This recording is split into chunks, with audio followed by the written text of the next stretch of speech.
दोस्तों कबूतर आ चुके हैं। जिस बंदे को भी चाहिए कबूतर आ सकता है लेने के लिए। ठीक है, कबूतर की क्वालिटी देख ले, सभी कबूतरों की गारंटी मिलेगी।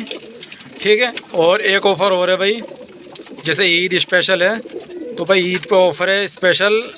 किसी भी भाई को अगर 3 जोड़े लेने हैं या 6 कबूतर लेने हैं तो 4,500 रुपये के बनते हैं, लेकिन आपको 4,000 रुपये में मिलेंगे 6 कबूतर। और सभी की गारंटी मिलेगी। ये कबूतर देख लें आप, एक एक नग छटा हुआ कबूतर है।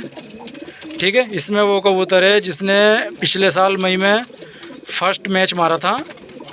ठीक है, कितने कबूतर मोहरी होंगे इसमें? 8 कबूतर मोहरी है इसमें। ठीक है, जो पिछले साल फर्स्ट मारा था गर्मियों में, 15 मई का मैच था। तो जिस बंदे को चाहिए कांटेक्ट कर लेना। देख ले सारे लाल टटीरे मोहरी हैं, दोनों मोहरी ना है तो टटीरे, ये दोनों मोहरी हैं। और एक इसमें फुलसिरा कबूतर है मोहरी, एक मादी हो रहा है टटीरी मोहरी।